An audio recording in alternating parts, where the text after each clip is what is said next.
ఉచిత IVF IUI consultation, ఉచిత ultrasound scan. 49 అంటే సంతానం, 49 అంటే సంతోషం. వైఎస్ అనేది ఒక ఇంటి పేరు మాత్రమే కాదు, రాజకీయాల్లో నైతికతకు, ఇచ్చిన మాట మీద నిలబడే తత్వానికి, పోరాట తత్వానికి, ప్రజల పట్ల ప్రేమాభిమానాలు చూపే అంశంలో ఎక్కడా రాజీ పడని తీరుకు ఒక బ్రాండ్.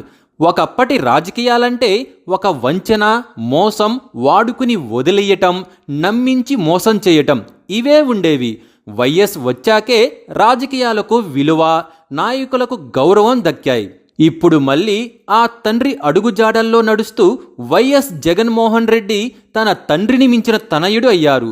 ఇచ్చిన మాట, చేసిన వాగ్దానం అమలు చేసే విషయంలో వైఎస్ఆర్ 2 అడుగులు ముందుకు వేస్తే ఆయన కొడుకు 4 అడుగులు వేస్తున్నారు.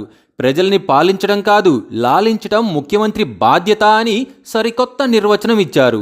రైతులు, మహిళలను ఆదరించే విషయంలో తండ్రిని దాటుకుని ముందుకు వెళ్లిన జగన్ ఆ వర్గాల పాలిట దేవుడయ్యారు.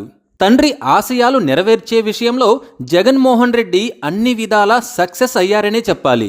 తండ్రి పాలనకు కొనసాగింపుగా మొదలైన జగన్ పాలన సంక్షేమం, అభివృద్ధి అంశాల్లో కొత్త రికార్డులను సృష్టిస్తోందని విశ్లేషకులు అంటున్నారు. వైఎస్ అంటే రాజకీయాల్లో ఒక ISI మార్క్ వంటిది.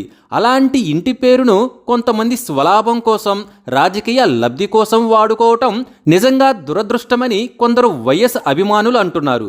వైఎస్ అనే ఇంటి పేరును ఆయన సోదరులు మాత్రమే పెట్టుకుంటారు తప్ప ఆ బ్రాండును ఎవరు పడితే వాళ్ళు ఎలా వాడుకుంటారనేది ప్రధానంగా నడుస్తున్న చర్చ. ఆ బ్రాండ్, ఆ లోగో వాడాలంటే ఒక అర్హత ఉండాలి, గుండెల్లో దమ్ముండాలి, మాట మీద నియంత్రణ ఉండాలి, ఇచ్చిన మాటకు కట్టుబడే వాడే ఉండాలని వైఎస్ అభిమానులు అంటున్నారు.